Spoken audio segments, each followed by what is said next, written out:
Right, we're live. Hey guys, how's it going? Welcome back to the Kiwi Lads channel. We are here for the final international match of rugby for this weekend. We've already covered some massive, monumental clashes. We have seen a draw. We have seen an upset of the weekend between Georgia and Wales. And now we are getting to watch a French side who are in some tremendous form going up against a Japanese side who have had an anything but easy end of year international tour. They played the All Blacks, they played England, and now they are taking on one of the toughest sides in world rugby today, France. It's going to be an absolutely awesome fixture. It's going to be in France as well, just to make it a little bit harder for the Japanese. And go the Brave Blossom, says Cooper Cron, go France, says Young, and also kickoff is in 5 minutes. It certainly is. It is going to be a very awesome game between France and Japan here. So currently in the betting odds, France are about $1 and two favorites. Japan are $13 underdogs, which tells you they are not expected to win this game, but they've got passion, they've got heart, and they've got some pretty good structure from those two games that we've seen between them in their matches up against the All Blacks and England. But this is the starting lineup for this French side that will be going head-to-head with this Japan outfit. It will be Wardy, Marchand, and also Antonio in the front row, Woki and Tolfafanua as the locking duo, and then Geelong, Olivon, and Aldrit there as the loose forward trio. Very strong for France, and even off the bench, they've got even more power that will be making their way out of the field a bit later on. Lusu and number 9, which is the replacement for Antoine Dupont, who is missing from this game for the French. Romain Intermac and number 10, Jonathan Dante. It's great to see him back because he did end up with a very serious looking injury up against the Springboks. Luckily, it sounds weird to say, but luckily it was only an orbital fracture or whatever it was called as, which means he is all right to continue in this game. Galfiku on the outside, Mofana out on one wing, Pinot at 14, and Thomas Ramos there closing out the the back line, I should say, at number 15. Then for the Japanese, it is Inagake at number 1, Sakate at 2, and Ku at number 3, Dunes, and then Cornelison locking in as the locks. Then it will be Leach at 6, Labasachne at number 7, and Kazuki Hamano at number 8. That is a pretty strong loose forward trio as well for Japan, which you've mentioned, so they will certainly want to be able to bring that physicality when it comes to facing off against the French. Saito at number 9 with Lee at 10, Nakamura and Nakano as the midfield. Fafita, Riley, and Yamanaka going to be the back 3. But we have got in the chat, are you streaming the World Cup today? And Dito Aaron says Patrick Brady, not the game of the World Cup between Qatar and also Ecuador. I believe we are going to be missing that one, as I am going to be working early tomorrow morning. So because of that, it does mean we are going to cover this game through to about 4 a.m. New Zealand time, go to sleep for a few hours, and then get up and go to work on Monday morning. Sounds like a brilliant plan until we wake up for Monday morning and realize how tired we will be and how good is rugby, F1, and FIFA later on, says Ed Vogel. Yeah, it's certainly a weekend of sport that is certain. We've already seen a Rugby League World Cup final for the men's, a Rugby League World Cup final for the women's. I believe the Black Caps played earlier on up against India in afternoon, says Kian. Welcome in, mate. Hope you are doing well. We have heard the French national anthem, which now means we are close to the kickoff for this match between these two sides. Looking through at what France have been able to do. They've had a couple of close games of the November internationals, narrowly beating the Wallabies by 1 point, 30 points to 29, and then also getting themselves a nice win over the South Africans, 30 points to 26 in the end, so winning that game by 4. So if the trend continues, they won their first game by 1, they won their second game by 4. You would think they will win this third game by 7 up against Japan, but I think France will definitely want to win it by a few extra points. Looking at what Japan have been able to do, they had that brilliant game up against the All Blacks that they all but were able to get themselves the victory, 38 points to 31 in favour of the ABs. And then up against England, they were a little bit lackluster. They ended up losing that one, 52 points to 13. The Brave Blossoms, though, they want to fire back in this game, try and make an impact up against one of the top sides in world rugby. And can't believe USA lost to Portugal, says Sir Michael. And there, so yeah, Portugal have actually made their way through to the Rugby World Cup now, which is absolutely awesome. See that they have got that opportunity. And final scores prediction, says Ed Vogel. For me, France win this game by 21 points. Sounds harsh, but if Japan have a similar game to what they had up against England, there's a big chance that could be even more than 21. If they have a brilliant fixture, could be lower. So for me, I feel like 21 is the median and kind of about that handicap odd. In fact, I'm going to have a look at the TAB and see what they have got as the handicap in terms of how many points they feel France will win this game by, because they normally have that as the betting line so you can see how it is sitting.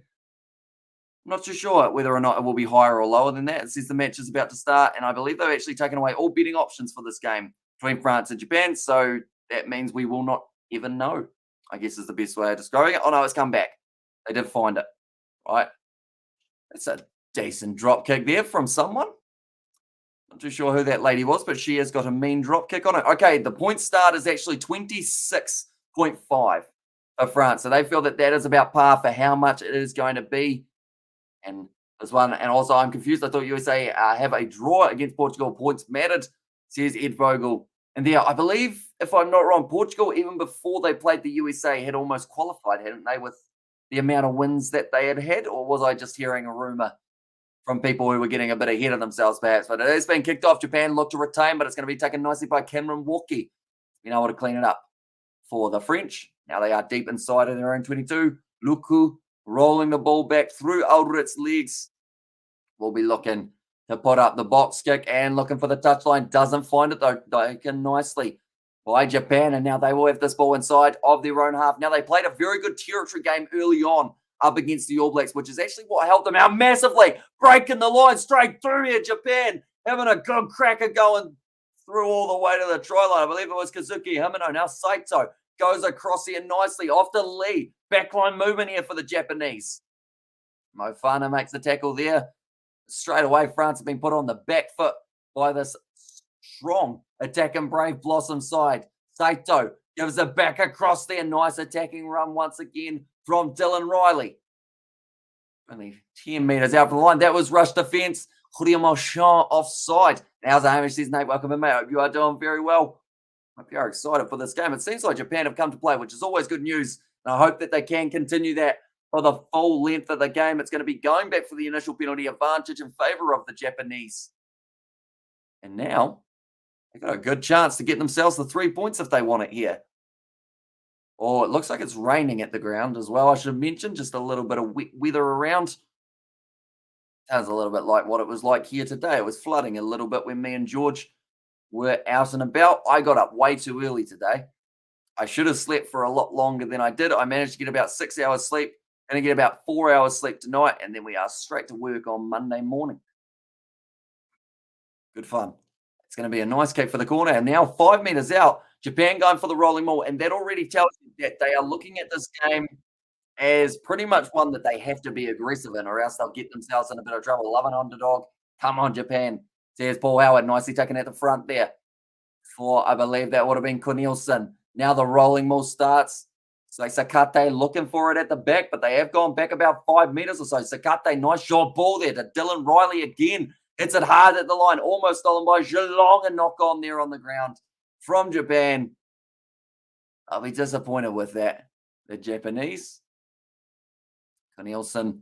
In fact, sorry, that was actually Warner Durns. He scored himself a try in that game up against New Zealand. Just wasn't quite able to hang on to that one. 1100. Come on, Japan.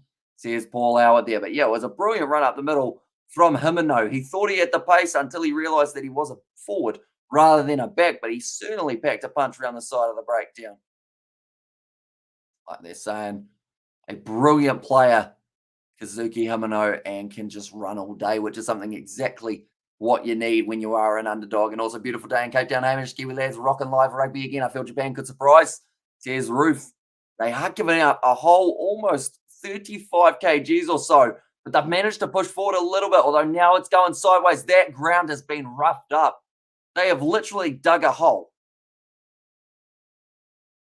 Tell you what, that is impressive, that hole right there. All of the forwards have just dug their way almost to the southern hemisphere with the way that they've gone straight. Dude, that is a crater on the park. And like they're saying, it is raining the groundsman's tears. Scrums are not going to be fun throughout this match, and fabulous Japan should win against a crooked French, says Steve Bates. And also, all is good on my side. Boss underdog would be nice, says Nate in there as well. Right. France. Oh, that pitch. You know, as a groundsman, you'd be watching this game going, look at how good I've done. My pitch looks absolutely beautiful for all the players. And then you see them just absolutely rip it apart in that first scrum. And you just sit there going, I hate my job. unless they're one of those guys who are like, yay, that gives me more work to do. And I might get a bonus before Christmas. Nicely taken by Olivon. Bounces up nicely. Taken by Wardy, a man who is into the starting lineup here for France. Normally, I mean, they've got quite a few actually very good options. And number one that they would normally go with. He is not one of the normal names, though, Wardley. A big opportunity for him. Luku has been partially charged down. So Michael Leach cleans it up now. He will be attacking the line. Good low tackle made by Cameron Waki. Saito is waiting for it. A lot of pressure here from the French to be able to drive the Japanese backwards. They're going short side. Saito once again goes to Labaskhachne. Now Fafita gets a crack, wrestled sideways. Cameron Waki makes another tackle. He's been in a lot of places throughout this matchup, that is for sure. All available again. Rolling it back quite nicely for Saito. 40 metres out from his line. True Hamish, the caretaker, says Nate. Yeah, it would hurt. He'd be just sitting there going, please don't have any scrums. For the rest of this game, no one dropped the ball. And to be fair, these two sides, France don't drop the ball too often. Japan, they do normally drop the ball early on in a contest, but then they come right after. I'm hoping that is going to be the same. And this one, Luku once again gets a good old boot on that one. Now that one's gone high as well from Japan, looking to fire it back. Aldra chasing after a great take from Thomas Ramos. Finds the offload. Now Galfiku in a lot of space. He's got the man on the inside and on the outside. He goes on the outside to Mofana. He's had his ankles taken out from underneath him. Now moving into the 22 now for France. Charles Olivon with a nice step. Now expect Ramos to really join the line for the attack here for France, I will mention. Although that opens up the kicking behind for Japan if they do end up getting themselves the interception. We can see him lurking just behind the breakdown now. Luku once again looks for it. Gives it off short to Julien Mochon. Run sideways. A great tackle from Japan. Now look like Intermac caught in a little bit of two minds there, unable to decide. Well, way to go, USA is a clown weak country. That's why Americans rule them in 24/7. Says reality always wins. Interesting take there.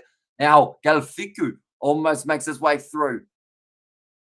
I mean, to be fair, the USA women's side made it further in the World Cup than the men's, which of course is what you're referring to, isn't it? Reality always wins.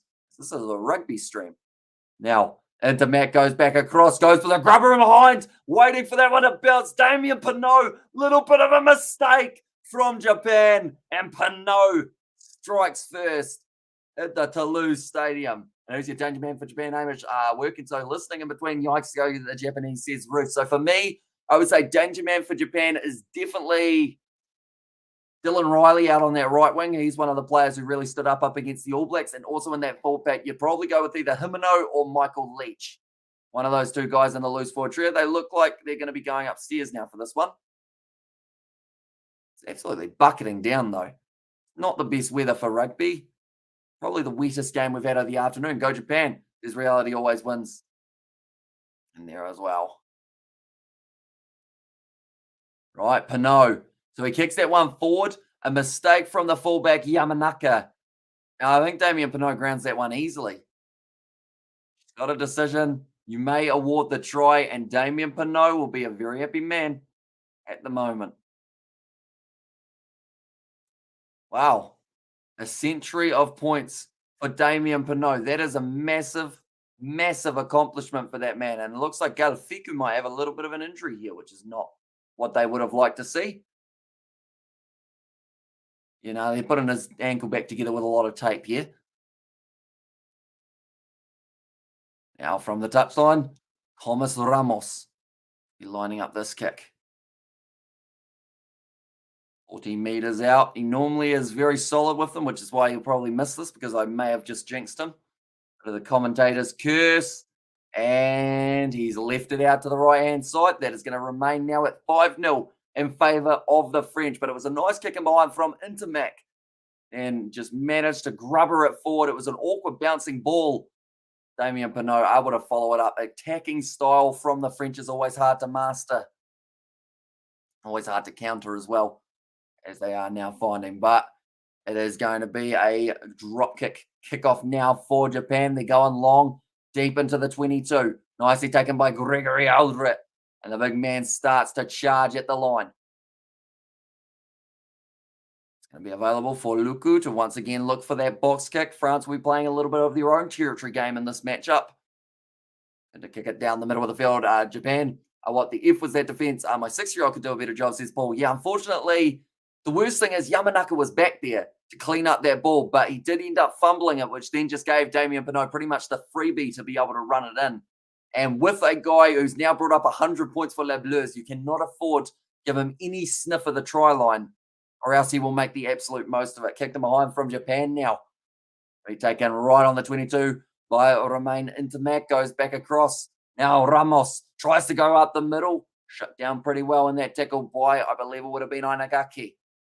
Back into the pocket from Luku. Intermac kicks it downfield. It's going to be bouncing into the hands of the Japanese winger now. Charging hard at the line. It's a nice run. I believe David Fafita's out on that left wing, but we're not actually seeing him take those balls at the back. Instead, actually leaving them, I believe, for, I believe it is Nakano. That's going to be the penalty to France, though, for not releasing. Japan are terrible, says A. I mean, their game up against the All Blacks, though, that was a lot better than a lot of people were anticipating. To lose against the All Blacks by only 8 points was massive for the Japanese. And we've got to remember, this French side is on about a 13-match winning streak currently. They have beaten the All Blacks, the Springboks, the Wallabies, England, Ireland. I think I've just listed pretty much all the top sides around the world, and France have beaten every single one of them back to back to back to back. So for Japan, even getting close in this game in France would be a massive achievement for them. But it's going to be hard work, and they're going to have to dig deep in a wet, windy day by the looks of it. Territory at the moment, 46% for the French, so actually a little bit more territory for Japan. The first yawn of the day, although it was only a real half one, wasn't it? I only put in a little bit of effort for that yawn. Now Dante tries to bump straight over the top, and like I mentioned, it's great to see that he is back after having that little bit of an eye injury, or just below the eye injured earlier on. Now Julio Marchand tries to pierce around the side of the breakdown with the pick and go. Luku, ball up to Cameron Walkie. Had his pants pulled down. Still managed to make a few post-contact meters in the process. Awardy moving up to the 22 now. Taufifanua around the side. That is 5 phases. And it was the number 5 who was hitting the ball up. Nice run from Julio Marchand. Michael Leach. Did he get over the ball and get the turnover? He did. But then Japan were too quick into the breakdown and managed to get themselves the not releasing penalty. Now, this will really determine what type of mindset France have going into this game. If they take the 3, you know that they're respecting Japan, and they definitely know that every point will be crucial. If they kick for the corner, they feel that they should be able to get a lot of points on the board, and they have now gone for the 3 points. And the rematch no one asked for, says Sebastian. But the match that has already had more tries scored in it than the first 68 minutes of Ireland versus Australia. So we're happy at the moment. That game, that one, I'll be honest, it was a hard one to keep the eyes open for. Just because there was, like, as much as we wanted something to happen, just nothing would, unfortunately. But hopefully Australia play better up against Wales next week. And the pick and go for France is Nate. Sebastian, hope you are excited for the FIFA World Cup. Kicking off a little bit later on. Qatar up against Ecuador. I believe, I have no idea actually what first game we are doing of the FIFA World Cup. And also no idea what channel said FIFA World Cup game is on that we are going to be doing it on in terms of the Kiwi Lads Sport or the Kiwi Lads. This one. And also India beat the Black Cats by 65 runs in T20. Very average from New Zealand, says Coding. Although I believe, was it you, Sebastian, who mentioned it? Or was it someone else who said it seems really weird having T20 matches directly after a World Cup? Like, we're only about not even, is it a week? A week since the World Cup final, and we're already back into the T20 scene. I would have liked to see like a little bit more of a break maybe for the sides, just to have a little bit of a rest. But yeah, India continuing on their momentum. It's good to see. Hopefully they don't have any more rain-delayed games of their series, because they've already lost that first one to the rain. Although it was abandoned, so I'm not too sure whether or not they'll reschedule it or not. This kicks downfield from Luku there. Hasn't found the touchline. Nicely taken by Yamanaka. And White Ball Series following World Cups are bollocks. I wear it on a shirt, says Sebastian in there. Why did that remind me of something? Not bollocks, but something to do with a white ball or cricket. I had something that brought into my brain, and now it's completely taken it out. I hope Japan humble the cheating French, says Tapane there. And also Japanese might cut back on the rice balls, switch over to snails. Not the tallest team out there. Nice little race sounds, though, or Little Ray sounds though, says Paul. Yeah, they're quick players. And I think the top 14, or sorry, not the top 14, the top league, as it was called, I think it's called League One now, isn't it? But the Japanese League for Rugby Union has really developed this Japanese game. And we're actually seeing more and more, it's becoming a combination of not just international players in those games that are shining, but also these young players for Japan who are coming up through the rankings and really making a name for themselves. And with the World Cup only less than a year away, it's a massive opportunity for some youngsters to get themselves the call up. So tomorrow, I've just seen how many games of the FIFA World Cup are going on back to back. We certainly won't be covering all of them. I can guarantee you that because I will need to sleep so I can go to work on Tuesday morning. But there's England, Iran, Senegal, Netherlands, USA, Wales, and Argentina, Saudi Arabia. I would have no idea what game out of those ones to cover. For me, for some reason, Senegal, Netherlands is the one that I think would benefit or not benefit me the most, but appeal to me the most. Just because I probably know the Dutch team. Oh, well, I know England's team actually, now that I think about it. That would be actually probably the easier one to say the names. It's just what one will I make less of a goose of myself in, Sebastian? Like how I just instinctively said your name afterwards, as I know you are a big football man. Well, USA, Wales, that will be an interesting game. Argentina, Saudi. Now I want to watch them all, but I can't. And Holland, Senegal is the biggest year, says Sebastian in the chat. And I can't remember the last game I actually watched Senegal play a game of football. So that might be quite a fun one to do. 5 a.m. That's an early morning start. But theoretically, if I go to sleep early tonight and wake up at 5 a.m., I'll just start my day at 5. I'll do the stream, go to work at 7, lunch break at like 12, go from there. I feel like you guys can see the cogs ticking over in my brain. Currently, we haven't missed too much. We've actually seen a sub being made out of Galfiku being taken off, unfortunately, due to injury. And now Japan, 5 meters out from their own line, have thrown their ball in over the top, taken by Kazuki Himeno at the back, a man who was very popular for the Highlanders. Now, back into the pocket. Oh, taking off the ball. France get themselves the penalty. And when you're Japan, you cannot afford to make those little errors because or else then France clearly stepped over and Jack Cornelison just getting that one very wrong. They're going to be taking on the 3 points here, France, and this will be making it 11 points to nil if this kick goes over. So Cornelison, they've said that he clearly stepped across. In fact, that wasn't actually Cornelison who got penalised. Instead, it was Sakate. So it seemed a bit harsh that they were showing Cornelison there. Now, Thomas Ramos having a bit of a drink of water. Although all you need to do really is face upwards with your mouth open. It is absolutely bucketing down into lose at the moment. And can you imagine the Dutch in Qatar? People who have drugs and prostitution legalized in the country meet the Arabic dogma. Yeah, no alcohol at the ground. And that's going to be, it's a weird backstory to this World Cup. I won't go too in depth with it, but there's a lot of stuff that's like, it's a bit dodgy. But of course, we don't want to say that on any of the World Cup streams that we do because we like living. So we'll just keep it on the download. They won't know that we've said it on this one, you see. So it's a bit of a secret. And I was like, true, says Nate. Now that's going to be 11-0 in favour of the French.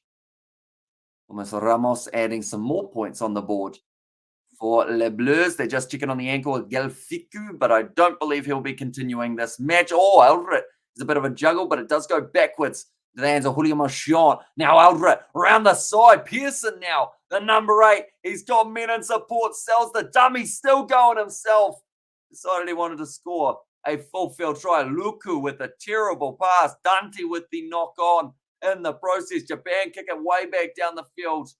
And I believe that's going to be advantage over. Mo Fana has to clean it up. Passes from sitting down. That's a skill that I feel like would be a weird one to train. And also we have got the no point mentioning it. We all know it anyway, says Sebastian. And yeah, that's a kick for touch that Japan will want to have again because it hasn't really gone that far. Yeah, it would have been nice, of course, to see New Zealand in that World Cup, just because I feel like I could have at least said, like, hey, that's where I'm from. But now I guess I'm a complete neutral. I guess we are the same, Sebastian. other than I guess you've got England. So does that mean I should be going for Australia? Because they're kind of like, I guess I've been to Australia. It's probably not the best system as if I've been to a country, I support that country's national sports teams, but they're the closest team in terms of location to myself as well. Julio Marchand. Now about to line up. France are going to be a hard side to beat with Kylian Mbappe. And their side nicely taken at the back by Mofana, once again considered going for one of those passes from the seated position. Luku goes across to Aldred. Sucks All White's not there. Says Nathan also go France. Says Stefano.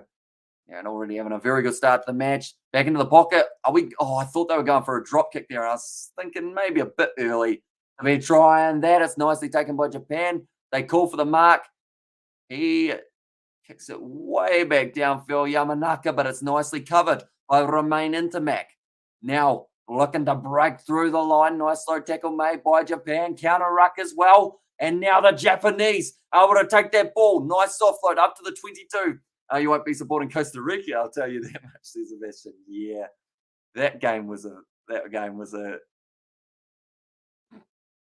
filthy one, I guess you could say.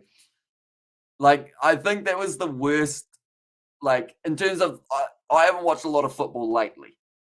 That game, though, something just seemed up. And I know that sounds like, of course, in rugby, we have that whole scenario of people saying you're just blaming the ref for the sake of it. But like that game was like, not ideal. Costa Rica, I think they had a big bet on the TAB that they were supposed to be in that World Cup, and someone said, we can deliver.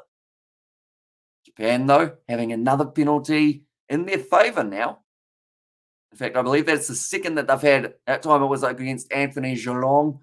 And Japan want to take on the 3 points here. Seems like a risky tactic up against the French. But they weren't able to score from their last rolling maul, so I can understand it a little bit. A little bit of points on the board for Japan. And it will be, I believe it's Lee actually, who will be the kick taker for the Japanese here. Deep breaths. Marches up. And gets the kick over. Nails it. Japan, Germany, and Spain in their group. They could generally concede 10 plus goals, says Sebastian. Would it be too cruel, Sebastian? Like we did when we did New Zealand versus Sri Lanka in the Commonwealth Games. Would it be too cruel to do those games and slightly have a bit of a giggle when Germany and Spain score a lot of goals? Would that be inappropriate? I feel like it would be. That one, we didn't get copyright struck by Costa Rica, so we don't mind them that much. But yeah, to get knocked out of a World Cup by them. Going to be kicked low and hard by Japan, by France. It's gone too far. And now going right back to the halfway line. Probably the first sign of a mistake in general play we have seen from France there with Romain Intermac getting that one slightly wrong. And also Japan, useless cheating team, says A in there. I assume we're talking because they won a penalty, maybe? Or are we talking about the penalty they gave away 5 minutes ago, A? Do let me know. Intermac looking very wet at the moment. The ground is wet. The rain is wet. Crowd are probably quite wet as well. Speaking of crowd, Norm Maxwell sent me a few videos from watching the All Blacks game live. So we're actually going to be showing that on our next week's England versus South Africa live stream, which is quite cool. I'll have a sushi when Japan score, have a beer when Germany score, and kill a bull when Spain score, says Sebastian. Yeah. I realized the other day, I realized a few weeks ago, you get to watch some weird stuff at primary school and high school. Like I remember at primary school, we actually watched like running of the bulls and whatnot. Like this is when we're like 9, and they'd show us running of the bulls and just people getting gored by random like bulls. And I don't know why we had to watch it. Like I don't know if it was like a life lesson of don't get in the way of a big bull, but it was so weird that was what they chose to show a bunch of children. They were like, hey, that man's getting his intestines ripped out. Cool, eh? That's a nice kick downfield from Japan. I should mention that is talking about something other than the game. No player has his intestines out on the field currently. Fingers crossed that is the way that it stays, or else that would be pretty brutal. To be honest, one of the most brutal injuries we'd see in a recent rugby, although you'd have to say, going back in the day, having Bush Guildford having his manhood ripped a little bit might have hurt quite a bit. Now Dante runs up to the halfway line. France going to have the position. Luku, Japan trying to roll out of there.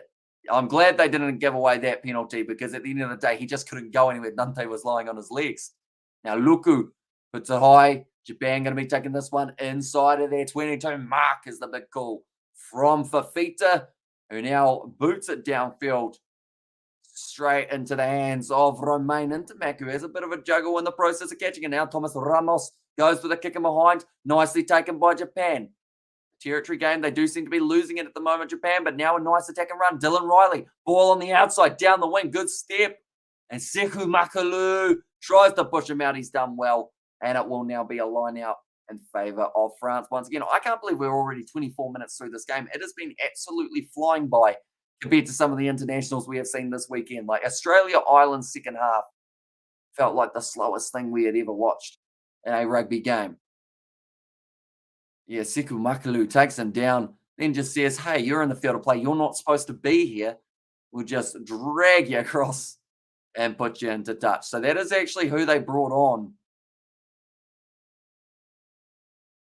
Yeah, they brought him on for Gail Fiku, I believe, if I'm not wrong. Because if they did, that is actually insane. That they can play a man who's normally in the fullback out on the wing. Nice kick on the inside from Japan. The ball just rolls a little bit too far, though. And luckily, we've only had one scrum in this game because we're still seeing the mountains that were caused from that one scrum. Just about 20 minutes ago. Looking through, I've still got the FIFA World Cup schedule open.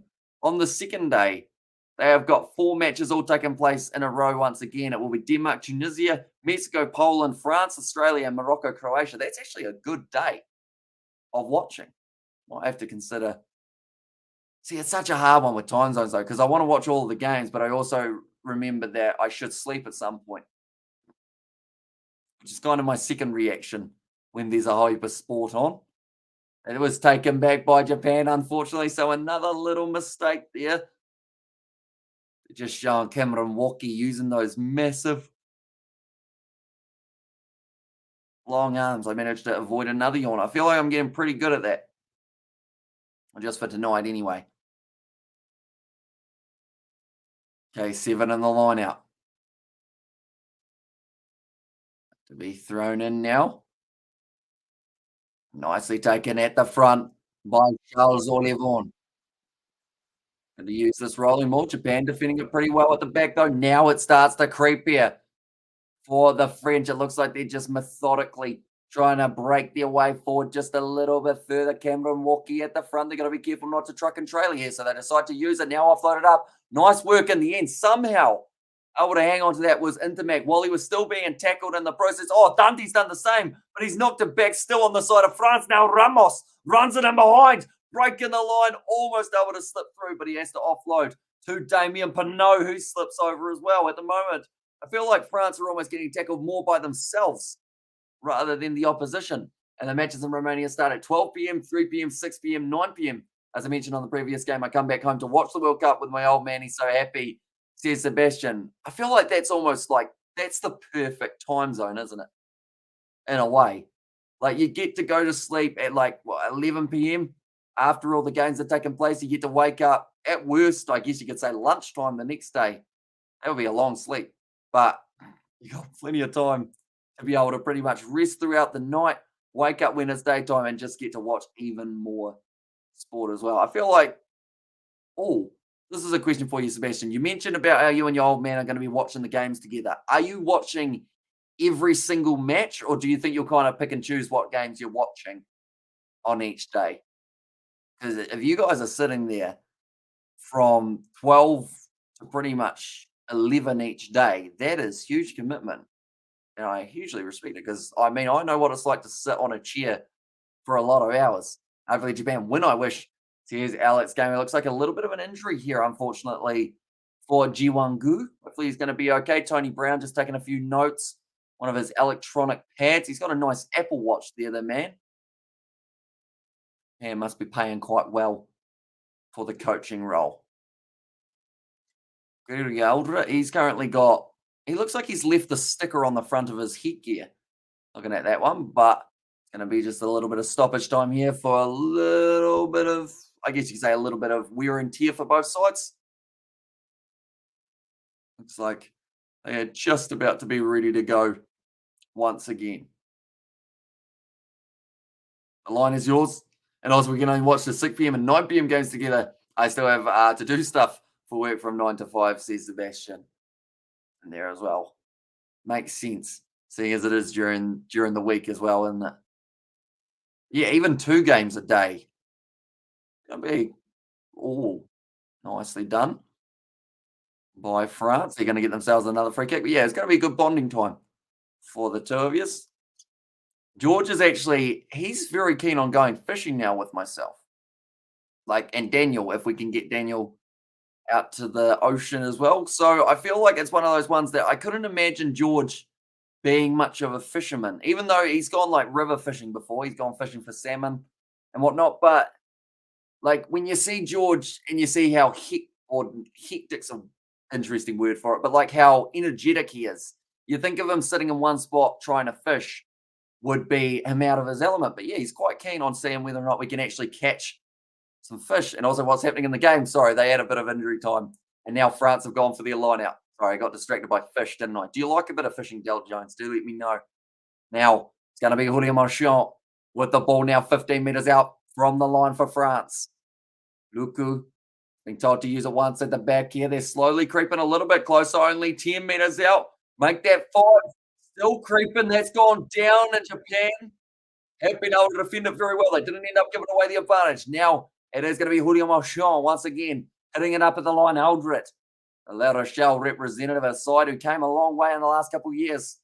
And also now Benzema is injured, says Young. That's a massive, massive injury for the French, but that's a massive hit for Anagake there. Aldrit runs a harder line. Right, I'm looking for Ramos here. Ramos is my second try scorer. That's going to be the advantage now for France. Back into the pocket. Mofana tries to step. Slips over. Another advantage. Is it? Yeah, another new advantage there for the French. Now short ball off to Charles Olivon. Over the ball there for Japan, and it will be going back for the penalty. And sea fishing is next level, though. I hope you lads know what you're doing, says Sebastian. Although we're only doing sea fishing from the shoreline, I should say, rather than on a boat. But yeah, George may have fallen over the other day. The thing is, it wasn't even into the water or anything. He tried to run away from a wave and tripped and fell onto a spot that didn't even involve any waves, which was quite funny to watch. My pants got very wet. Not from that, but from getting the waves slightly wrong. And it is left France. Says Young there. I'm not sure if France can win the World Cup. Missing Top Gun players are unavailable due to injuries. Kante, Metawidi, and Umiti. Or Umatiti. I always say his name wrong. And of course he trips his Yeah. That's our George. Thomas Ramos going to be lining up this kick. You can't take him anywhere. It's gone over.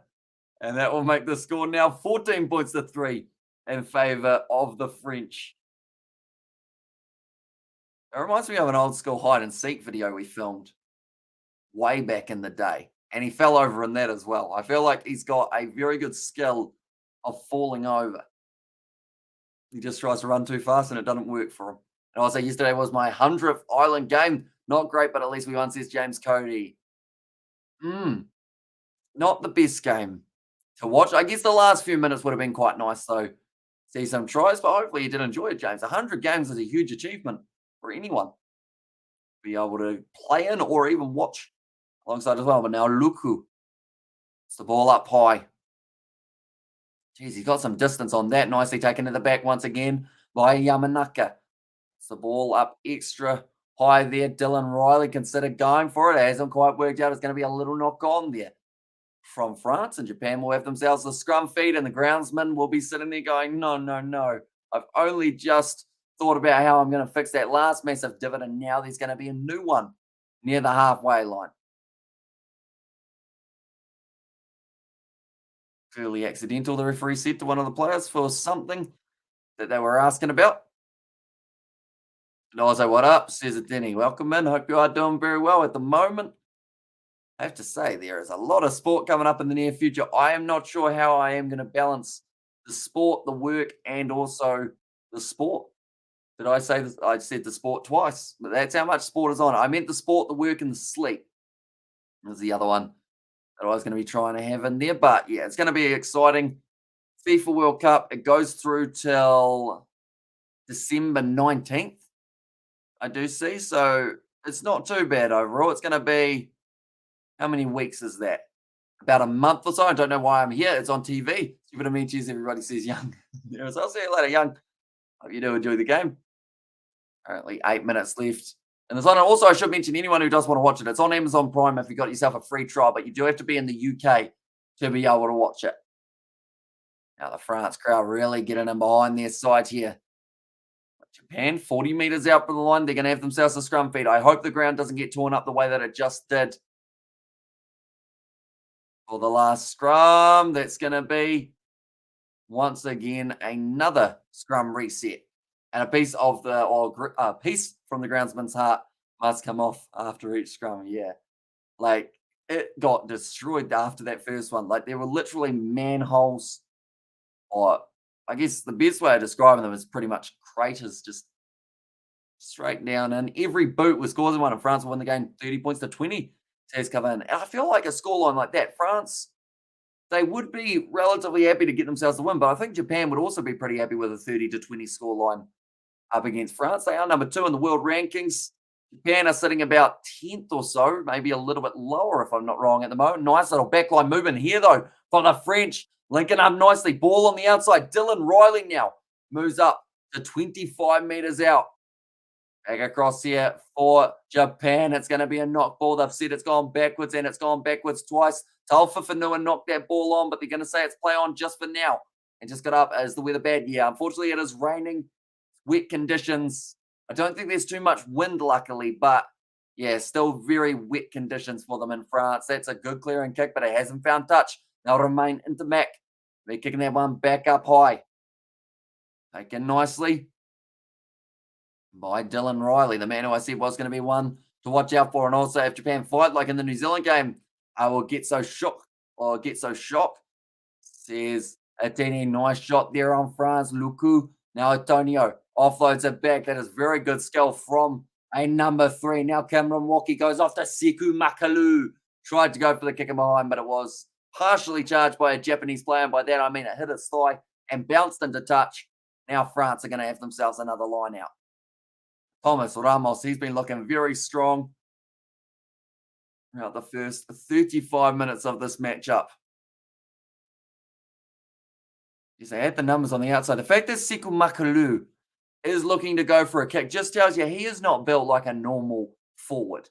Like, that man, he is a very talented player. Yes, the kick didn't come off, but if it did, I mean, very dangerous for the French. Julien Marchand about to throw the ball in. Nicely done by France to be able to clean it up. But Japan looking to defend this one. Luku goes straight round on the outside, inside ball. Olivon will be going through and scores the try for France. That will be their second of the day. And that will now make the score 19 points to 3. The captain, well, not the captain, sorry. I believe actually Julien Marchand finds himself. No, he doesn't. Who is captain? Is Aldre or Olivon the captain now for France? With Dupont missing, but it's all from a great run off the line out. Luku, did very well. And I'll never know World Rugby's think in 2019 they set the World Cup in Japan in the middle of typhoon season. Big brain, says James Cody. And also try, says Sebastian. Wait, was 2019? Was that in Japan? Yeah, it was, wasn't it? I can't even remember the last World Cup. That's really bad, isn't it? And also, Lowe says, Nate, and I also do the World Cup draw ages away. And now look what happened, says James Cody. Yeah, it's a shame that New Zealand, Ireland, South Africa, and France have all ended up on the same side of the draw. And I would say France 42-18. And yep, says James, and also International Rugby 2023. Yes, says Reed. And there, yeah, and it's coming up relatively soon. The international rugby side of things. That kick has gone over from Ramos, and that will now make the score 21 points to 3 in favour of Les Bleus.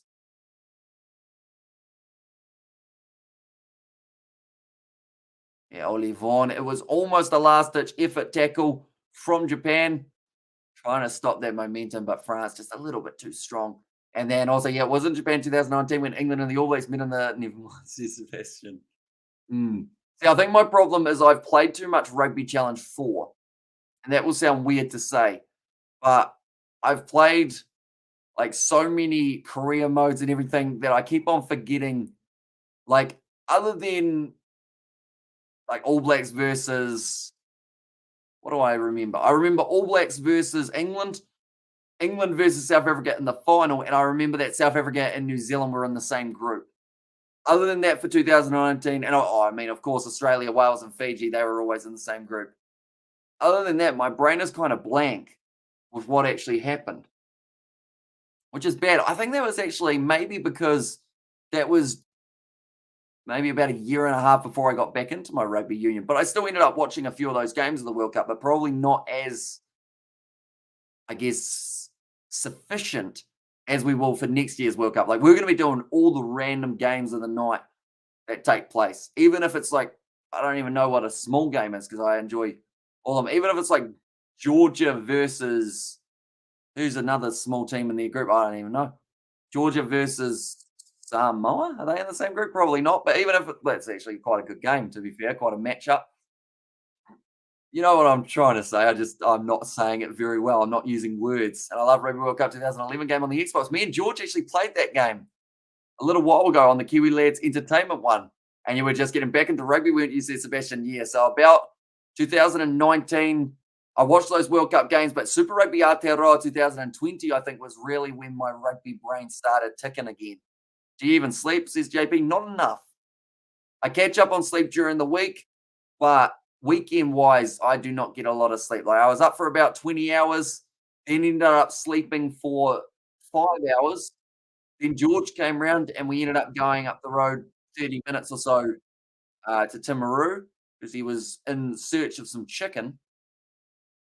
And then, yeah, it's now the next morning at 3 a.m. and I'm still awake. And Georgia versus Italy. Yeah, so a game like that, we are still going to be covering no matter what happens.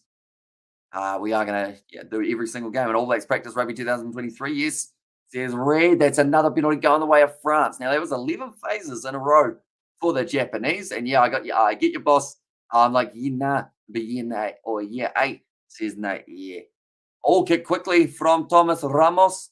Saw the space in behind. Tries to bounce it. And it's going to be just not dead from Japan. They have to clean that one up for Fafita. And now I believe it's actually going to become a goal line dropout.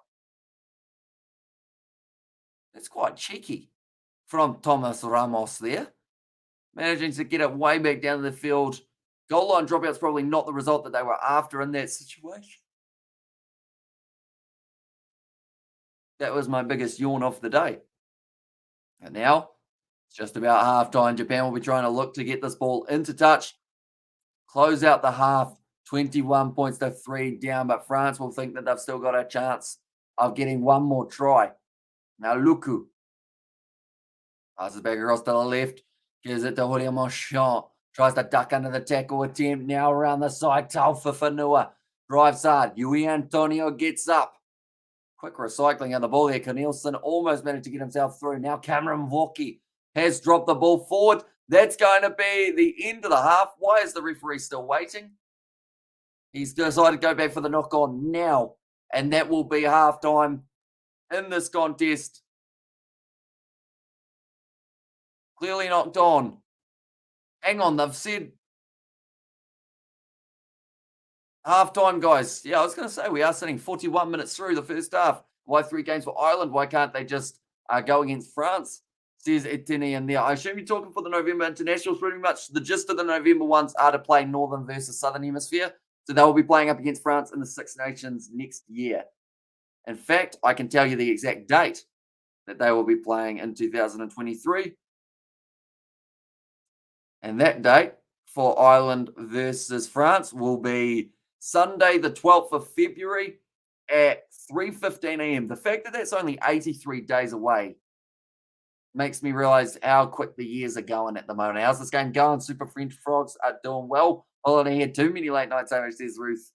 And yeah, Yeah, they're doing pretty well in this game. France is starting to find their momentum. I feel like a 50-point score for them is on the cards here. I'd like to think that Japan will get themselves at least one try in this game, but France looking very dangerous when they get the attack cry. And week 2 says James, and there. But yeah, back to the too many late nights. I would say that you are 100% correct in that regard. Over the last 2 weeks, it's been about as hectic of a live streaming and video season as we have had. But I guess all the hours, like I mentioned, we've well and truly been putting in as many hours as we possibly can each week, and it's been well and truly worth it. We recently had 20,000 subscribers, which is an absolutely insane number. And it's a weird one to think about because that's like the population of a bigger town up the road now that we have got subscribed to the YouTube channel. But we don't have plans on slowing down other than the fact that there's hardly any games coming up soon. So we will be slowing down a bit in that regard while we wait for more matches. But there's always some sport going on in the world. And while there is, we are still going to have our videos. At some stage over the December stages, maybe we'll even bring back a bit of rugby gaming. That's something you guys do want to see. And also because it's Northern Hemisphere against the Southern Hemisphere, says Will Song. And also we have got Christmas, December 2022. Yes, it is. It is happening in December, just like it does every year. It's exciting stuff. It's not too far away either. And sorry, forgot, says Denny. And also congratulations on the sub, mate. You've earned it. Says Will Song. Do appreciate that. A happy 20K, says Sebastian. So yeah, the special podcast, we're hoping to get it out maybe in a few weeks' time, just because we got to wait till Isaac is actually down. But I want to do some other sort of special video as well. I haven't worked out what that's going to be yet, but some of I'm not going to spoil completely what the video is going to be or the videos are going to be, but we've got a couple decent ones coming up that we haven't filmed yet that are slightly dangerous, slightly educational, and slightly sport. Well, they are sport related. But yeah, pretty much one of the things that I completely emptied the Kiwi Lads budget for, which we didn't have a big budget to start with, but that budget now does not exist.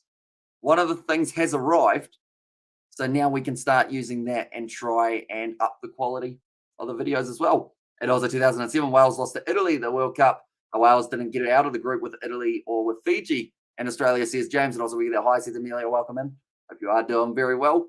And also 2022, Wales lost to Italy, World Cup. Wales have Fiji and Australia, says James Cody. Oh, you're thinking there's going to be a little bit of a repeat. And then, hey, Sebastian, I've been pretty average. How you been, says Amelia? Sorry to hear that, Amelia. Are you excited for Christmas? I've just realized Christmas is 1 month, 4 days away. That's weird because it was Christmas last year, not too long ago. I dressed as Santa for Halloween, and then the time before that, I dressed as Santa a little bit before that. And that was actually Christmas time that we did a BBL live stream dressed as Santa. Time has flown over last year. Just showing me ads for McDonald's of chicken burgers. And Pivak in IMO says it was James Cody. And also both are in France, says James Cody. And also Wales have to sack Pivak, as simple as that. A lot of teams are in that tricky scenario, though. You've got less than 300 days until your World Cup, or around that 300 days. New Zealand, the same thing. They were considering sacking Foster. Have they left it too late? Probably. Rennie for the Australians, he's another one that they're thinking maybe could be sacked soon. Eddie Jones was in the questionable spot, but now after that draw with the All Blacks, they seem to say he's not doing too badly. Pivak for the Welsh. I can't think of too many international coaches other than the French coach.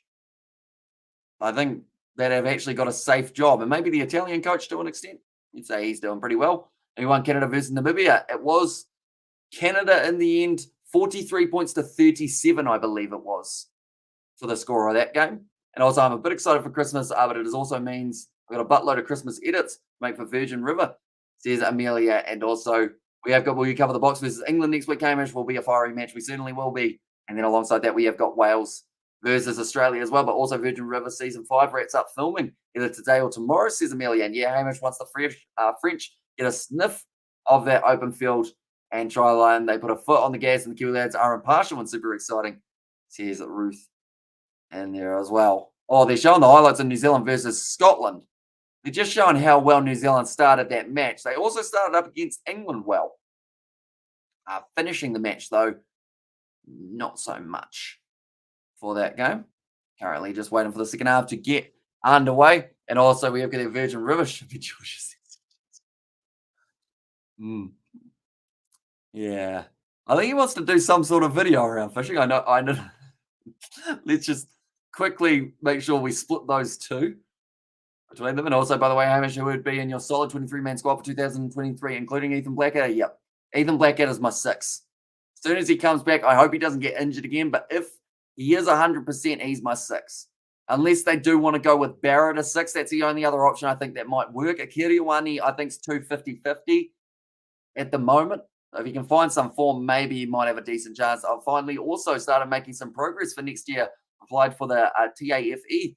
I'm doing a program next year that'll help me find a job that suits my needs. Says Amelios. That is good news. Hopefully it all runs smoothly. And I hope you are well, says 11JC. I am indeed, mate. I hope you are well too. Hope you did enjoy the game between South Africa and Italy.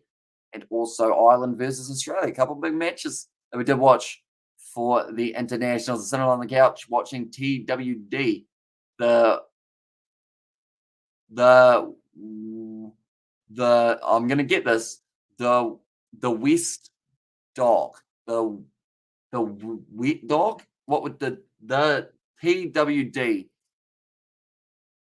2 weird days. What does TWD stand for? The Wedding Dasher? No, not quite. The wedding. No, I haven't got it. What is TWD? If you need to, let me know. And also, we have got we have got. Don't forget your Sanderson Amish with that mustache ball. All Blacks. They faded towards the end of the game. Oh, The Walking Dead. That's the one. Now I feel silly. It sounds great, Amelia says Sebastian. Also, Wales need a bit of humbling, and now it's happening. How sports works, says James.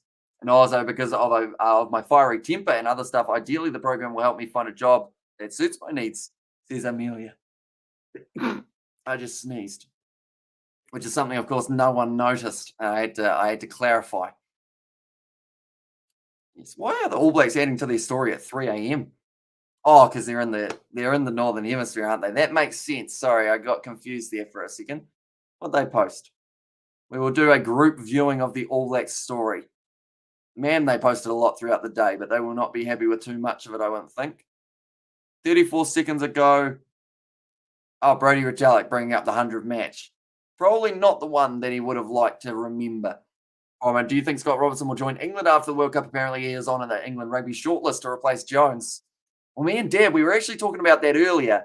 We felt that this game between New Zealand and England was actually going to be, I guess the way we described it was whoever lost that game, Scott Robertson was going to get their job. But because both sides ended up getting the same amount of points and they drew, kind of took away that option of being able to take someone's job. But yeah, if he goes to England, he's going to be successful. I would think if he stays in New Zealand, he's going to be successful. It'll be interesting to see when he does take a side that are struggling, see whether or not he can make them into champs. But yeah, I'm curious to see what his international path brings in the future. I hope Australia get it.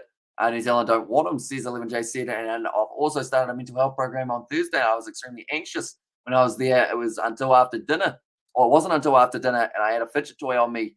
I started to warm up a little bit, says Amelia in there as well. Yes, it's one of those ones as well. You've just come. I don't want to make you more stressed, of course, with any statements that I make. But like, you've just come out of finishing school as well, haven't you? So I guess it's one of those ones that it's a stressful little period in your life where you're trying to work out what path you're taking, what you're going to end up doing with your life.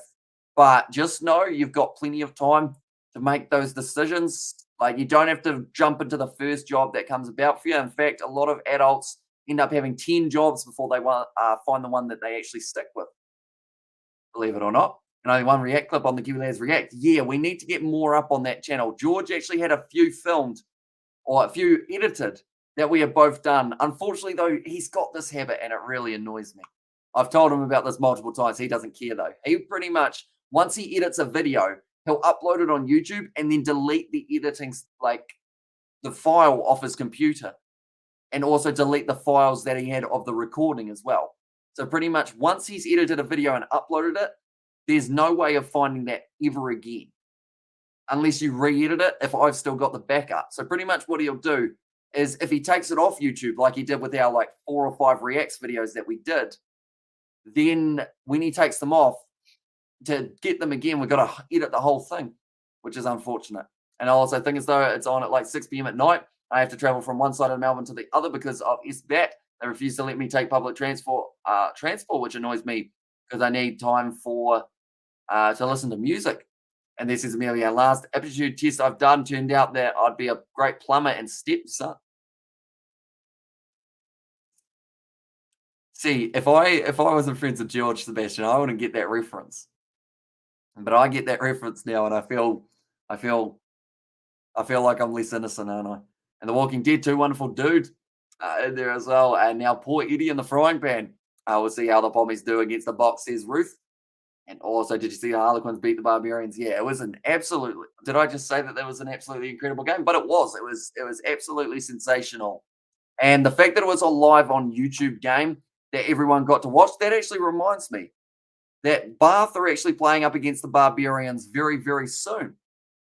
I believe in about 1 moment. I'm going to go like this. Bath TV. There it is. Barbarians versus Bath. 1.7K watching at the moment. That Bath YouTube channel, they don't have live chat because it's made for kids, which is really weird that they've decided to take that approach because I feel like the live chat, although the live chat sometimes for those type of streams when showing a game, it's normally a bit of an interesting one as well. But like the game that they had live, 1 moment, there it is. 97,000 viewers they managed to get on their game between the Harlequins and the Barbarians. Like, surely that tells them there is a market on YouTube to do live streams of matches. Well, that gone and taking a huge U-turn, says Nate. And also the good thing though, dinner was takeout. It was vegan pizza, which was really nice. None of that Domino's and Pears. Pizza Hut BS, proper local pizza, even though it was vegan, says Amelia. And I would love Eddie Jones to coach the Lions before England. I think he was going to coach the Stormers. I wonder if he'd be interested in coaching a URC team. Yeah, that's the thing. Eddie Jones, he's one of those coaches, unlike Ian Foster, I think he would pick a job up somewhere else relatively easily. Like, there'll be teams around the world who are looking for him and looking for that possibility of signing him as coach. It seems like halftime is almost over in this game, ladies and gentlemen, which does mean we are just about to get underway for the second 40 of this contest. It is currently 3 a.m. here in New Zealand, or as I like to call it, lunchtime. Although not today. Lunchtime for me was actually almost at lunch. Oh, when was lunchtime? I think I had lunchtime at tea time. So I guess now it's tea time for me once this live stream's over. Looks like France making their way out of the changing sheds. That felt like a relatively long halftime break. The only reason it was vegan was because one of the facilitators places vegan, but to also accommodate those with dietary restrictions, which is fair enough, says Amelia there. Yeah, I guess that's the thing. When you go down that vegan track, straight away, Luku tried to go for a big hit on one of the... It's an interesting approach for France. They kind of stick 4 men with tackle bags there, and everyone as they run out onto the field has to tackle a bag just to get themselves fired up and get themselves, I guess, in the rhythm of making a big contact. But yeah, as soon as you go down that track of vegan, straight away, if I'm not wrong here, which I could be, but that straight away takes away your gluten. No, well, gluten's not vegan. Never mind. Sorry. I'm an idiot. I was about to say that kind of takes away a lot of those extra dietary things such as dairy, gluten, but it takes away dairy a majority of the time, just not gluten as well. Yeah. Fun times. And also, I'm not vegan. I like eating meat, but I ain't fussy eater, so I take what I can get, says Amelia in there. Smart. I am a fussy eater, so I am normally... Although I realized when I was asked the other day, what foods don't I like? The list isn't actually that long. It's just certain foods that I'm like, no, I hate them, or I don't hate them, but I just don't like them with a passion. Oh, do I spoil a video idea that we've got in the future that I think you guys will enjoy? Tell you what, because we're in the club at the moment. This is the Japan versus France watch along club. Me and my homies. It's my handshake to myself. We're going to do a video. As you know, George, he enjoys a good chocolate milk. He enjoys a good bit of chicken. We're going to do a video of George trying fruits and see what his reaction is, because it's a video he mentioned, or it's a video I recommended to him a while ago. And he was like, yeah, I guess so. And now he seems very keen on filming it. So, some stage in the future, George is going to try a whole heap of fruits. I'm going to see whether or not he will like them or not, because he normally, at the moment, only eats apples. Now, France already almost getting themselves a turnover at the start of the second half against the moment. Check it, something my Jesus. Nate, yeah. Mm. Did it look as like sad as it felt for me doing this? Kind of looks like I'm clapping, doesn't it? And I hope Japan have a good half.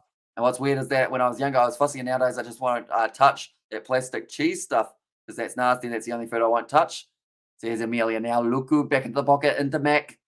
Gonna put the ball up high, chasing after this one. Siku Makalu, like I mentioned, he's actually playing it out on the wing for this matchup.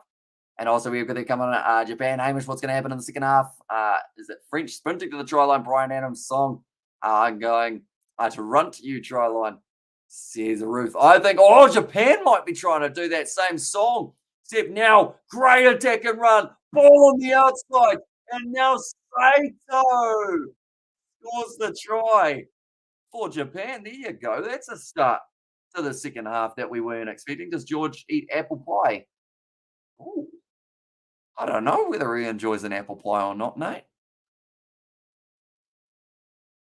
I haven't seen him eat an apple pie before. I saw him demolish an iced chocolate today, and he said that it was absolutely fantastic. It did look good though, because I asked him the question. Maybe you guys will be able to help me out here as well. But I asked him the question, what's the difference between an iced chocolate and a chocolate milkshake? And he described it as a iced chocolate has like syrup and cream and whatnot in it as well. But yeah, I didn't realize you could actually like get something called like I always thought an iced chocolate like was just like one of those ones that come in a bottle that was just milk but cold. I'm a bit unhip with the old kids stuff. Our kick opportunity for Lee. Line up this one, try and make it a little bit closer for the Japanese. But yeah, like I mentioned, a dream start to the second half. Donuts. Says Nate. They had some pretty good looking donuts at the night and day as well, I will mention. That's a good kick. That's going down the middle. And the score becomes 21 points to 10 now. Still in favour of France, but a good second half start for the Japanese. And also we'll have to go with George, or we'll have to go with George's explanation. I have no idea, says Sebastian. Maybe that's a video idea. Chocolate milkshake versus chocolate thick shake versus chocolate milk versus chocolate iced chocolate. I feel like that would be George's video of pretty much how to end up with cavities, flat out. And I was like, let's go Japan, says Nate. And that's going to be now a scrum feed for the French. And I'm getting stuck there in the rolling maul.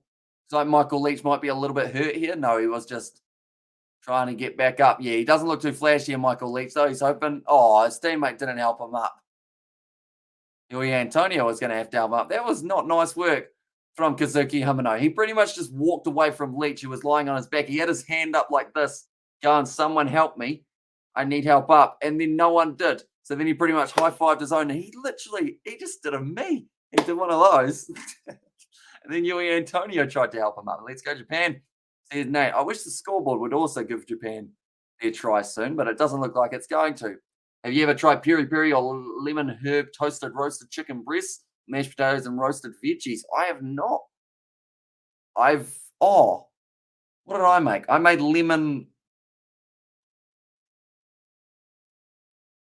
honey lemon chicken or something, I think it was. Or I had honey lemon pepper. So it might have been lemon pepper chicken actually that I've made in the past before.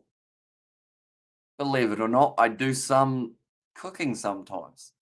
Hard to believe, seeing as I'd normally just chuck something in the air fryer for the convenience. It's a penalty to Japan, though, now only about 22 metres out from their line. They'll be able to kick this one for the touchline. Try and get further down the field. Come on, Japanese. There's Ruth. Yeah, good start to the second half for them. This kick needs to find touch, and they've done just that. Nice kick downfield from the Brave Blossoms. Putting in a brave performance up against France. They actually had a couple close games up against the French in the the mid-year internationals, but that was because they did end up with it was Antoine Dupont missing. Intermac also was missing from that game, and a few other big players for the French. The only player they're missing here really is Intermac, and also Galfiku from the injury earlier on in the contest. Now Japan, nice backline, a little bit of a pop pass there for Fate has to bump off Mofana. And keeping an eye on the bar versus Barbarians game too. Do you think McKenzie should be with the All Blacks? I think he's really close. Are you allowed to pick up a player like that? Seemed like it was a little bit risky from France to be holding him up. The way that it did, their little logo on the field for GMF kind of looks like Michael Jackson, but we won't go too deep into it. That's at the hands of Damien Pinot, and now it's going to be another line out for Japan. Like they're saying, a little shift in momentum.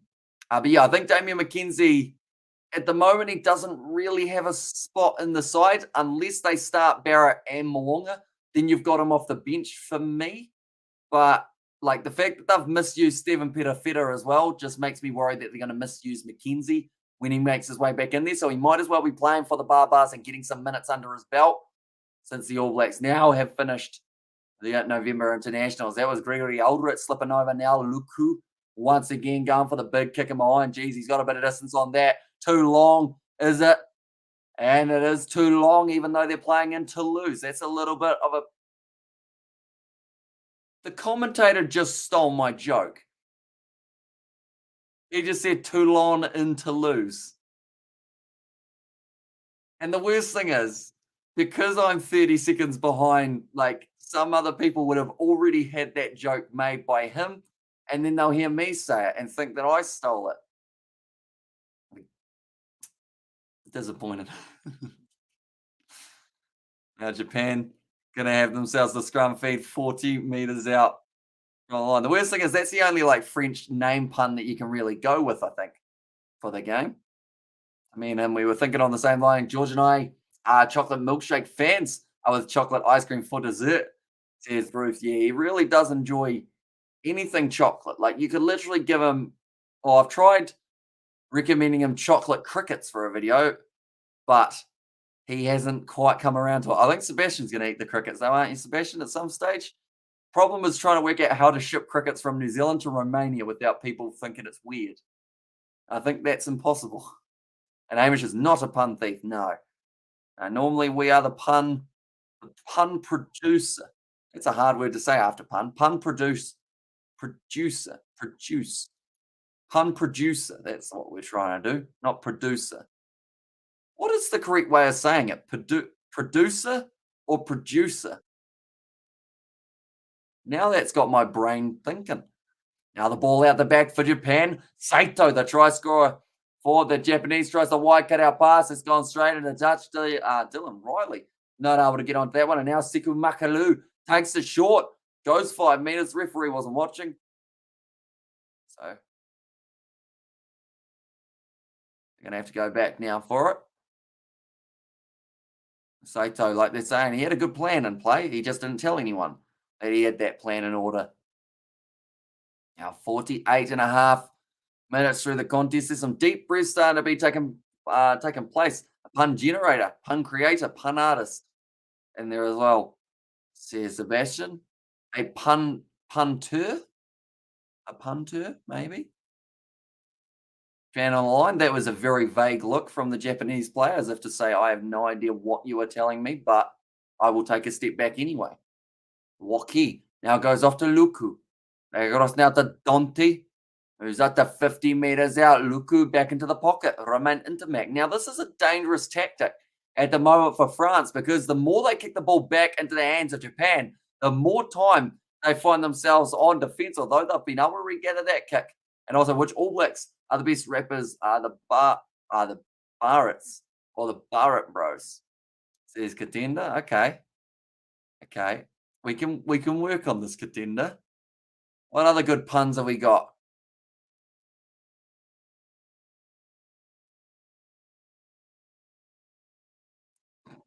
I was thinking of like, what do you do to a lollipop? You retelic it, retelic it, lick it, lick it. Anyone who tunes in now will just hear me saying lick it multiple times. Now, nice run, Mofana. Offload to Gregory Aldrit. Looks for the offload up to Luku. Now Pinot tries to step through. Big wide lobby pass to Siku Makalu. He's put the ball down. And Japan take it back. Retelic it. That's going to be a penalty to Japan now. I just malfunctioned.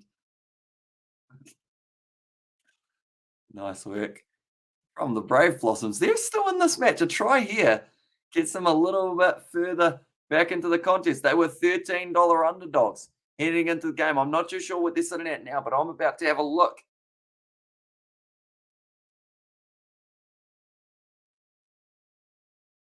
I'm just thinking through the All Blacks backline now, trying to work out who's got a good pun and their name. So Japan to win this game are $21 underdogs.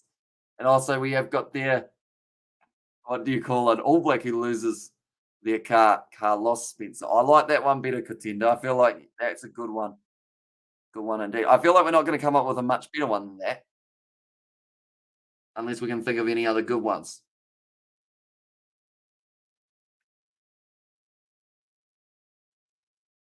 No. No, I feel like we could be thinking for days, but now Nageri making his way out onto the field and Tatafu out there now for Kazuki Himanosa, making the two changes for Japan. First pass across from Tatafu, ball in behind, nice run from Dylan Riley. Moves up to 22 meters out. Tatafu now once again recycling. Oh, sorry, that's actually the wrong man's name. Instead of the bench, it is actually Nagari. Now off short ball for the Brave Blossom. Goo. Back across. Oh, risky. Dylan Riley. That's a forward pass. Gonna have to go back for the scrum and play in favour of France.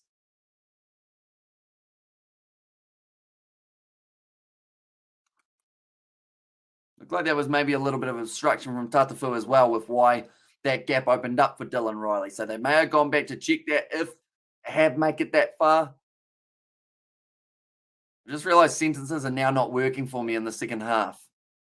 That's not ideal. That could be the sleep deprivation, to be fair. But we will be sleeping before 5 a.m. today, ladies and gentlemen. And then getting up at some point. They look important. She was wearing like a fur coat and he had glasses. And he was probably like, I would say either the owner of the stadium or someone high up in the French kind of rugby side of things. Aluku. It's the ball in now. For the French going back across into Mac. It's downfield. Japan taking this one inside of their own half. Dylan Riley now 40 meters out from the Japanese line. Goes across to the number 10. In fact, it was number 11, Fafita. Goes for the grubber in behind. Saw a lot of space. That's a decent kick downfield from Fafita there. Getting them just outside of the opposition 22. And France now with another line out. It will be Damien Pinot. We'll be looking to hope. Looking to hope that's not quite it is. I mean, he thinks, I'm so cool, bro. Sebastian there. He looked like he knew he was a big deal, and he was on camera and no one really booed him. So I feel like that is also something that means that you're not too bad. Overall, water if you want, guys. Water if you want. Water. That's what the referee has said. So they are going to have a quick water break. Water sounds all right, to be honest, at the moment. I had something for tea that had quite a bit of salt. A lot of sodium. So now I feel like I'm going to be drinking water for the next like 17 days to regain my hydration. I think Matt, or whatever the referee's name is, I don't think it's Matt because we've already had a Matt, but I think he just wanted the water break so that he could have some water. His water looked quite good because it was like ice cold and it's like, you know, when you've not drunk a lot of water for a day and then you see some ice cold water and it's just like the best looking thing you've ever seen in your life. That's what I just had there. I talk a lot of rubbish. Now Luku in the pocket, kicking it downfield. Also, why do they give the coaches mini bottles of water is my big question. Like, can they not drink from a normal sized bottle? They're having an accident. Now Dylan Riley moves up to only 40 meters out from the line. Nice work in the breakdown from Seku Makalu for a second there. And also, what the break? Hydrate, says Nate there. Now, I'm back across. It was Nagari. Tackled by Makalu once again. Another big attacking run. Almost. Oh, France are so close to getting the turnover. The majority of the breakdowns. Now it's nice pass. And the midfield there, I believe that would have actually been Nakano. We have hardly seen him throughout this game. And Anthony Geelong with a nice driving tackle backwards. Nagare short ball off the hands of Wu. Now off to the right-hand side. Consider the offload. Should have gone for it because Grialdra almost able to get that turnover again. Now off. Great driving tackle here. France have upped the physicality. They don't deserve the big boy bottles. No physical activity, says Sebastian. But surely, like, you go through one of those bottles in an instant. Like, oh, it's a great run from Ramos up the field. Now 43 meters out from the French line. But yeah, like, surely one swig of that and you're done. And then you got to ask for another one. And that can be awkward because you don't want to make a fuss. But, like, who do you ask? Because you got a whole heap of people around you. But they've all got their little bottles. Do you steal theirs or do you just wait till someone comes back around with the bottles again, which we don't normally see too often? Now, kick downfield from Romain Intermac. Nicely taken. Got to hand it to France. Outstanding team in the 22. There's Nate. Yamanaka now kicks it high. Matsushima after it. Misses his tackle. Now Thomas Ramos goes across to Pinot. Downfield. Bouncing up once again for Japan inside of their 22. Downfield. Great kick from the Japanese. That's about maybe 30 meters out from France's line. That is a brilliant clearing kick. Probably one of the best we have seen of this weekend, if not in the Autumn International so far. That sounds like a bold statement, but got a huge amount of distance on it. Just showing once again, Thomas Ramos, the way he runs it out from his own 22 is always dangerous. You cannot allow that man space. Now, looks like another change has been made. Craig Miller now out on the park for the Japanese.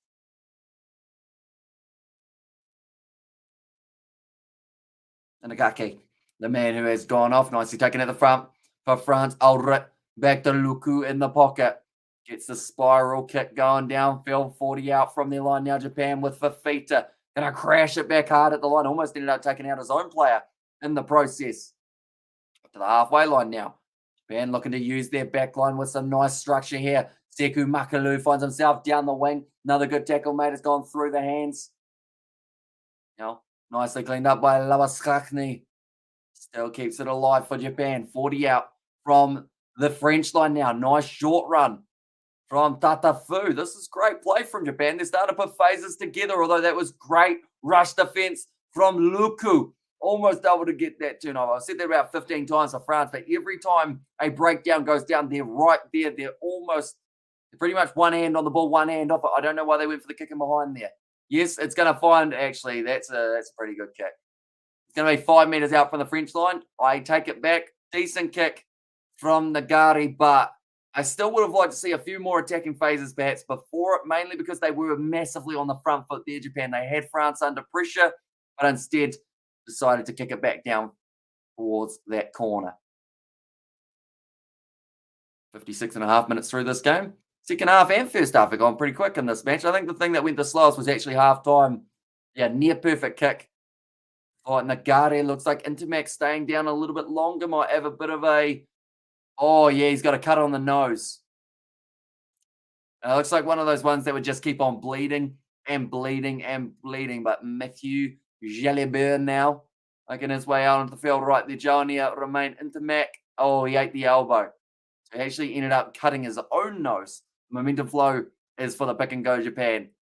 Says Nate. Yeah, he's bleeding quite good. And Intermac, they've gone to the back there. France.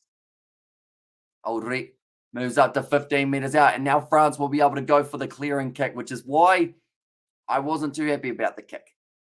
Because now they'll get it down about 40 or 50 meters. And the kicker, Luku, does get plenty of distance on his boots. Hasn't found touch, though. It's nicely taken by Fafita. But Japan now going to have to attack from 40 meters out rather than 22. Gets back up, tries to go again. Horia Marchand makes the tackle on him. And Nagare On across to the left-hand side here once again. Matsushima shut down straight away, stolen by France on the halfway line. I think the nightmare that I could see happening has come true. Horima shot. Now it takes the contact again. Quick hands from France in their backline. Cameron Wookie now takes the carry, tackled by Leach. Game's being played at a hugely quick tempo compared to some of the other matches we have seen. Now over the ball for Japan. Wins the penalty in the process as well. Nice work. 5 on the side. That would be against Talfa Fanua. I just worked out who their number 5 was. Oh, and now they're showing him on the screen as well. Talfa Fanua might have taken a bit of a knock in the process as well, but now Japan will be able to kick this one for the touchline further down the field. Have to create this angle here for the Japanese. That one's gone into touch, and now they're going to have themselves a line out from about 25 meters out from the French line. If there's ever a time to score for Japan to keep their hopes and dreams alive in this contest, it is right now. They can do that. They will then have themselves in a very good position. It's gone deep. Nicely taken. It wasn't straight, but the thing is, it wasn't straight because it went more on the French side than the Japanese. And also try can push another, or Japan can push for another try. Impressed by Bok 9. Try blitz yesterday. Says it was there from Aruf. Yeah, they did very well up against the Italians. The first half was quite close, but then after that, they were able to really break their way through. I should mention that me and Rugby Itch, just before this live stream, actually filmed our Springbok squad predictions, mainly because we have to do them pretty much early as we can in the week, as the Springboks always announce in about 3 days before any other side. So I believe that video will be coming out on Monday night, which is actually tonight. So in about, I'd say, 16 hours time, when that video will be going up on the channel. Maybe a little bit later, maybe about 18 hours, not too sure yet what time we are going to be going with. Oh, a bit of a headbutt there. See Malvaka on the field, and also Chaliru, whose name I think I've said very wrong, but oh no, Chaliru was how they said it as well, so maybe it wasn't too far off. A name that I haven't seen too much of. Those pizza emojis look good, don't they? They do. They got that little bit of cheese dripping off them as well. Just a little bit of extra toppings. We're going to put them up on the screen for everyone to enjoy. There we go. Look at that pizza. Who doesn't love pizza? Probably a few people, to be fair. If you don't, or if you have a cheese intolerance, maybe pizza's not the best idea. Also known as lactose intolerant or dairy intolerant. Maybe that's going to be just outside of the 22. Jalibert kicks it in behind. Now it's going to be a 50-50. Bounces up for Jalibert with the stepping as well. Still going. Offload on the inside. And he's only been on the field for 30 seconds and almost a miracle try for the young number 19. Now out the back line. All they need is to find the hands. Sekou Makalu gives it to Pano, and that's going to be the try to Japan. That's the last thing that they wanted right there. They were going not too badly, but that momentum killer has just hit them. Like I said, third try on the board now for the French. I'm going to sit up slightly straighter. Oh. I feel like I need one of those like thingies that hold your shoulders back so that you sit up straight. But I feel weird sitting up straight on live stream. I feel like I'm too upright. Makalu gave it off to Damien Pinot. He scored on the outside. I feel very tall at the moment. It feels like a whole new world up here. No, the try scoring machine, no matter who he plays, he scores tries. Makes it very hard for opposition. But currently almost 61 minutes through. Looks like another change being made. Danny Prizo now on the field for the French. That is going to be for Wardley, who has now made his way off the field. 26 points to 10 at the moment. Another kick for, I want to say it is still Thomas Ramos who will be taking these kicks for France. Yes, it is. Jalibert already having an impact since coming off the bench. 4 from 5 today for Thomas Ramos kicks. It was actually a similar angle to this that he missed, and it was out to the right-hand side that he had it. That one's going to curl back round, though, And that is going to make the score 28 points to 10 in favor of the French. If Japan want to get back into this matchup, they are definitely going to have to make sure that they do get themselves a few more tries. And Ari Fluffy has said, FYI, the French for pizza is French. Oh, sorry, is pizza. Is it? There you go. Who knew? You did.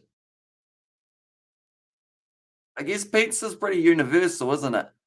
In a way. Although, of course, the spelling and also whatnot would change. Oh, drop ball. What happened there?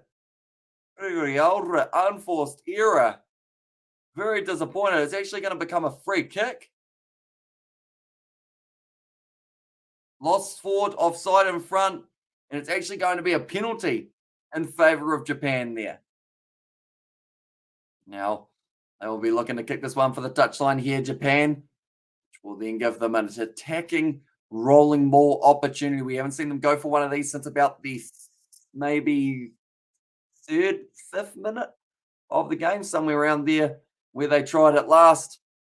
In fact, it might have been a little bit later, around the 10th or so minute of the game. But now the line out throw here. Still the original number 2 on the field, Sakate. Throws it in, nicely taken by Michael Leach. Now Sakate cutting with the inside ball. That's a classy set play right there from Japan. And they score themselves another try with Fafita. And also, you must try 4 cheese and extra garlic pizza. Keeps vampires and mustache strokers away, says Ruth. Well, I guess I need to probably, from recent history, one of those two probably needed to be kept away more than the other. I still got my vampire fangs sitting over there, by the way, from Halloween. Don't know what to do with them now, seeing as we are in November. Have to find a home for them at some point. And also the Santa beard is still down there, which I also need to find a home for. Although saying that, we're almost into Christmas, so I feel like it kind of makes sense for that one to stick around a bit more than the fangs. And also hear that garlic, no, says Sebastian. Question, Sebastian. Honest question as well. Do you enjoy garlic? Not as in like from a vampire standpoint, but just in general, because in fact, that's for everyone in the chat. I'm curious, do you guys enjoy garlic? And do you enjoy onion? Because weirdly enough, as a child, I didn't really like either that much, but now I have both of them regularly. So I feel like it's one of those weird ones that at some stage I got to the stage of just liking both of them. Garlic is great, good for the health, says Young there. And also pizza is in Japanese. Is it also pizza, Fluffy? And also Sebastian must have vampire blood, scared of the garlic, says Ruth. It's going to be kicked off long from France, deep into the Japanese 22. Back for the touchline. Decent clearance downfield. I'll be about 40 meters out now, and the line out throw for the French. So there's still 11 points difference between these two sides. 2 converted tries for Japan would give them the lead. They've only got 15 minutes to work with, though, which isn't really too much time at all. I mean, you can see how fast this game has gone already. Not a line out throw. This time for Pietro Malvaca. Wasn't the best flying line out throw we have ever seen, but it's going to be effective, and it's gone to the back now of the rolling ball. Transylvanian Ruth, says Sebastian. Also, onion is great unless you have to peel it. Onion plus garlic are basic ingredients here. Says Zhang, nice run from Dante. Almost goes through. Now Luku goes back across into the hands of their number 20, which is Shallow Row. And what about the Springboks, though? Ran with the ball and got 9 tries. What we've all been saying, says LB. Yeah, they tried a different tactic, and it worked. So hopefully they do the same up against the English. But yeah, selection's going to be interesting because that's going to be a try almost for Dante down the wing. They're going to have to check this one. So while the team is going upstairs, I will go back to quickly my statement that I was just making. But yeah, it's going to be interesting because they don't have Chisel and Colby, Andre Esterhazen, Kobus Reinach, Jesper Visa, Trevor Nakanye, and maybe one more player, I think, is another one that they haven't got right. Jonathan Dante, they want to check this one.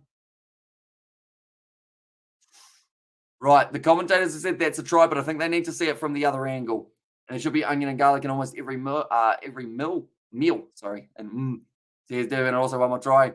And also don't kick to the English. Their fullback is too tall. Yourself.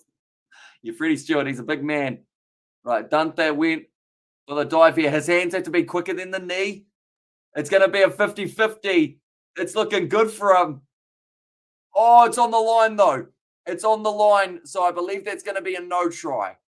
As much as the crowd are cheering it, I believe it is on the white line, which is going to equal. Yeah, the Irish. They're saying it's a superb finish, but I think that's on the line. It's my opinion anyway. That might be wrong. Greg has said, hi, welcome in. And I was like, I don't know, shall do the Google. Says Fluffy.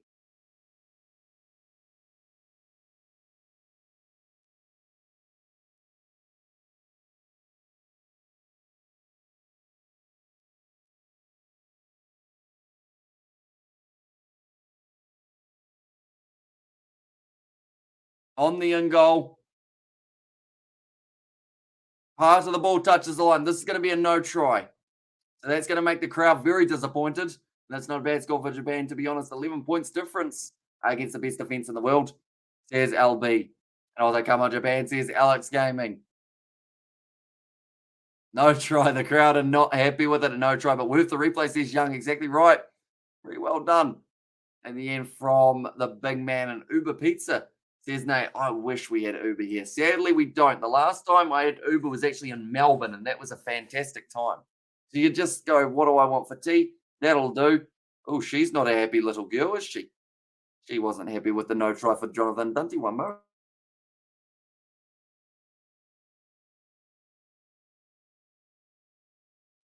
There we go. Dealt with a bit of the early morning hay fever, I guess you could call it, or just the fact that I sneezed earlier on, I think, might have affected that. But now, Jalibert kicks it back downfield. Oh, no, that's a bad one from Japan. That seemed like a weird reaction to have there. I feel like my brain couldn't comprehend what he had just done. But it's a monumental mistake from Japan's fullback, Yamanaka, unfortunately. Now 14 minutes left on the clock, and France are going to have themselves another attacking opportunity. Just makes the mistake, drops the ball, and the worst thing is he dropped it into touch and onion and garlic kettle chips. Oh, has anyone in New Zealand tried the Bluebird garlic bread chips? I haven't tried them yet, but I see they're at the local store and I might consider them in future if they're any good. And terrible mistake, says LB. Yeah, gives France another big opportunity. And we in South Africa love, yep, rugby. Lots of respect, obviously, says Durban. And there as well. We in South Africa love Japan rugby. Lots of respect, obviously, yeah. I feel like Japan's one of those sides that no matter where everyone is from in the world, a majority of the population are really impressed with the way that they've been able to develop their game over the past kind of 5 to 10 years. And if it is garlic in it, it must be good. And remind me of the 2 times I played fullback, great positioning, but Butterfingers says LB in there as well. It's left France, remove finger, play some flair rugby. I seen on damage control mode, says Young, and also we the Yamanaka catch the ball. And great ball defense, says LB. Yeah, pushing them into touch. Go on, and now Japan are going to have themselves a line out from 15 out from their own line.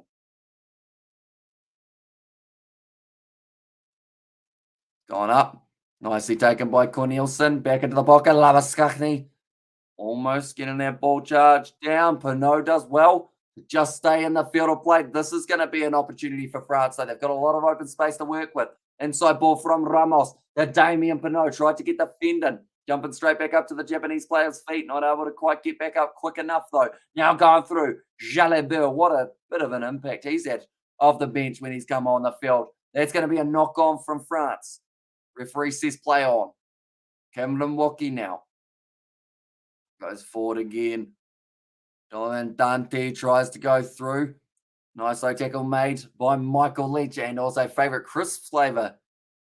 Oh, okay. This is a tricky one because it depends on the brand a little bit. That's a good kick in behind from Jalibert once again. He is having a sensational game since coming off the bench. For me, believe it or not, if it's a good day and the chips aren't overcooked, I honestly, like if I had to pick a flavor, I'd sometimes just jam out to a ready salted or a sea salt, like a good crisp, like what are they called? Copper kettle style type ones, like a kettle chip. Like, I'm pretty happy with one of those. If I had to pick an actual flavor that wasn't really salted, though, I'll probably go for chicken or maybe green onion or honey soy chicken. Like, not too bad. I feel like I'll eat most flavors of chips. I do not like sour cream and chives though, so please don't get angry at me. Now we are just waiting for the injury stoppages to be finished and the players to be all right. Looks like there's another sub that is being made. It's going to be Luku going off the field, and that is for Baptiste Kuyu, who has now made his way out onto the park. Now Japan about to go for the line out. I mean, to be honest, us Severs love the Japanese, French, Georgian, Pacific Island teams. Anyone playing England and Australia, says LB. Now, nicely stolen by Olive Horn. And France get this ball back in a good attacking position on the 25-meter line now. Gregory Aldrit. This one available. Kuyu already getting involved. Short ball from our Jalibert. And also one more try, says Nate. And Thin Crust beats and pizza is heaven. And I'm still praying Japan at least draw this, says Alex Gamer. Please just focus on the game, says Dale Jones. At that stage, when that came through, I believe they were still making subs. And yeah, nothing was happening on the field. Normally, we'll try and make sure we do the play-by-play. But if nothing's happening, then that is when we will talk about the random stuff as well, rather than talking about the players' boots and whatnot. But that one has gone into touch. And it's a decent kick in mind from Damien Pinot, I should say. Japan now going to have themselves another line out. I love sour cream and chives, says Sebastian and Ladd. Try making your own. It's so good, says Durban. I would have no idea how to do that. Or actually, like making the chips, I assume, without adding the fancy flavorings. Fun fact, I've done that, and that's how I lost the top of my thumb. Not completely all of it, just I took a nice slice of it off. Luckily, it's healed up pretty good. But I was chopping them thin on a Nicer Dicer Plus, it was called, and pretty much chopping the thin ones, and then, oh, the thumbs come off. Sad times. And the worst thing was I didn't get to eat the chips because they all had blood on them. Fun story. Now, going to be France with the ball, 45 meters out from their own line. Now, nice sell of the dummy from Nagari. He's done well to get that ball in the field of play. Now, Matsushima goes down. This is hard work for Japan to keep this one in the field of play. France steal it. Now trying to break through. And he has to dive onto it for the two players. Oh, he's just cleaned up a cameraman. And Japan is getting pummeled. There's Zhang there. And I was like, come on, Japan. This is a great score so far. Just win, says Alex. And lots of pressure on Japan. And they're 22. And do they sell Big Ben pies in your town? Are they still, or they still exist? Big Ben steak and cheese pies? They do. I actually have 2 Big Ben's mince and cheese pies in my fridge at the moment because sadly they didn't have any steak and cheese. But that would have been my choice, but they didn't have them. And no garlic then, says Zhang. Not in my finger or on the. Oh, that's a big bit of contact. Yeah, the chips didn't get made that day, but the thumb did get put back together. And also with their black pudding crisp, as you look into that, says Fluffy. Nicely a running for Mofana. 40 meters out from the line now. France going back across to the right-hand side. Another big run from the replacement, number 20. They'll kick him behind. Oh, Jalibert. He's a class above the rest at the moment. Aldrit not able to find the offload. Now Kuyu, wide pass, Jonathan Dante, inside ball. Geelong will store it. And France have got themselves another. And Big Ben pies. So average man just go to the local bakery. I think our local bakeries, same size pies as Big Ben's, are about $8 compared to a Big Ben that you can get for like $2. So I feel like that's why people go for Big Ben rather than the local ones. And now I want to exchange because I'll send you KFC or Red Roosters, says Nathan there. And also black pudding crisp. Yeah, you should look into that. And thumb chip yummy, says Durban, and blood flavour crisp, my favourite, Sebastian. Yeah, I should have sent them over to Romania, shouldn't I? And anything for Big Ben pies, none in Oz, says Nate. That's a big run from Geelong. And that will make it 33 points. I think they were checking something for half a second, but I'm pretty sure they've decided that it's all right and that it will be now another try for France. I want to say that's their 4th of the match now. And like they've said, the crowd really now getting behind this French side for the last 6.5. And Nom Thumb Flavor Chris in Greece is the happiest place on earth, says Sebastian. But it's quite interesting. The prices of pies, I know this will annoy people want to know more about the game. But currently, Thomas Ramos just taking his time lining up the kick. But yeah, price of pies don't always mean that they're better because we had some fancy freezer pies that were like $4 or $5 a pop, and they were terrible. That kick's gone over from Ramos. Slowly came around and managed to convert, making it 35 points to 17 now. And also we have got there, hey, says Anthony, this is awesome. Hello, Anthony. Thank you very much. And Anthony Geelong. And then says, yes, and also we don't know how to make pies. And you could say a little bit of yow lekker ding from the French in this game. A little bit of you good thing going on for the Frenchmen in this contest. And also we seem to mostly support or Japan. But damn, Frenchies are so rocking. Great ruggers. And also Oz don't know how to make pies, says Fluffy. And geez, 10 years ago, who would have thought that the game against Japan would have a solid sold-out crowd? Yeah, exactly right. In South African expression, I take a pie and vi, says Young. Yeah, I know a little bit of my Afrikaans, not a huge amount though, which is why I was a little bit cautious reading out Anthony's message. Now, nice run forward. Once again, 14 meters out. Japan having this ball, but it looks like Gregory Aldred's going to rip it from him. Yes, he does, but it's taken back from Japan. Now 14 meters out from the line. And Japan on attack. Van der Vault now on the field. That is for Derns. Being taken off. Now almost in there. Dante almost able to get it back. Japanese players now. Yamanaka taken off. And I believe that is for Nakal, who has made his way out onto the field. And also now they don't, only Asian makes the bomber ass pies. Also close to New Zealand pies. My bakery pies are like $3.50. The best pies in the world, I swear. There's LB. Now it's stolen by France. Charged down by Japan. Luckily, though, they've got Jalabert, who's got plenty of pace. Almost puts the ball down. Knocks off one player. Finds the offload. He's thrown it dead. That's going to be a 5-meter scrum now for the Japan side. Pretty well done by Japan in the end with the pressure. Jalabert does extremely well to get back to his feet before he ends up sliding down and putting the ball down. But if he had put it down, I believe it would have been a 5-meter scrum anyway. If you know a bit of Afrikaans and you're not a Safa, you're definitely a rugby fan, says Sebastian. Yeah, Asia pies from the bakery are so good. And they also make delicious fish and chips, says LB. And also Oz pies either cheap and nasty or posh overpriced nonsense. That's right. About the Asian pies, though. Says, or use right about the Asian pies, though. I think that is from Fluffy.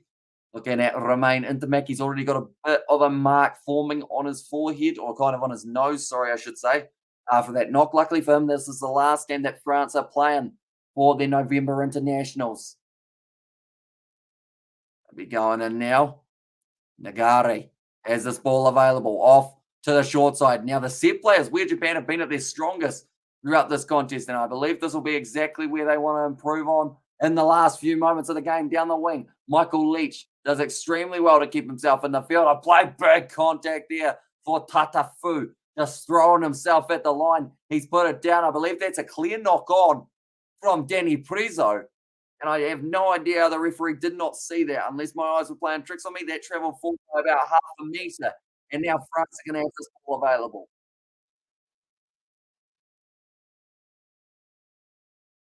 That kick has not found touch. And back across Foster's AB's pies. Irish love eating them up.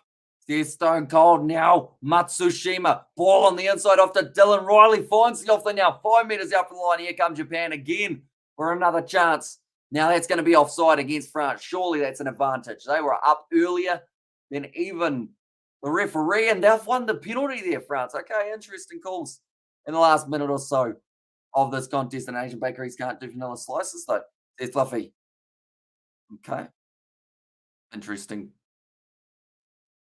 I'm not sure why. I assume there's a punchline coming very soon, isn't there? There are currently 2 minutes left. How quickly did the French side rush up here? I believe they were almost waiting in the Japanese backline before Japan's backline was waiting in the Japanese backline. Now, 2 minutes left in this one. France, they're going to have themselves a line out through. We have this pie shop called Cup Pies. Very expensive, though. Pies are $5 to $10. French pulling ahead again. Garlic, nice flow to the game. Oh, very nice flow to the game. And Sally Lump Sally Lump. That doesn't sound appealing. What is a Sally Lump? A Malvaka. Throw this one in from the halfway line here. Currently 35 points to 17. Not much time left on the clock. Pito Malvaka has his ankles tied up by the Japanese. Now a nice bit of work from Van der Vault. Tries to push him into touch, unable to do so. Now Geelong tries score from earlier on in the game. Another big run from Pito Malvaka. Only 1 minute left on the clock now between these two sides. World Cup will be awesome. All nations pretty tight. Says Stone Cold. Yeah, they've done pretty well. Michael Leach almost ended up giving away the penalty advantage. Now Jonathan Dante. Only 18 points difference between the two sides, and France would love to be able to get themselves another try before the end of this fixture. Now another nice run. Whoa, that was a player diving in off his feet. For France, no. Play on. There's some interesting calls in the last 5 minutes. Of course, it's not going to change the game or anything. Right, the penalty now goes to Japan. They've actually called that as obstruction. Japan take the quick tap, want to keep this one alive and try and have a little bit more of an attack. They've gone for the chip and chase, and the ball does go just into touch. And also we have got there like New Zealand donuts with cream and jam. Says Nate. Touched, and it is going to be France with the line-up throw. And it looks like the sun is coming out, which is absolutely awesome to see. Gaultier at the back with a couple of his big French players. Be pretty impressed with how they've played throughout this game up against the Japanese. That's the thing. Japan are a tough side who always can push some of the best sides around the world. And they've proven that throughout these November internationals. They did well up against the All Blacks, done pretty well up against France. They struggled against England. Never quite found their momentum in that contest. But you'd have to say losing by 18 in this game for France or for Japan, they probably wouldn't be too angry about it. I believe my prediction before the game was actually that France would win this game by 21. So I'll take that. Now Aldrit goes back across. I believe they've heard the full-time siren here for France, but it looks like they want to keep on attacking. That's a knock-on from Gregory Aldrit.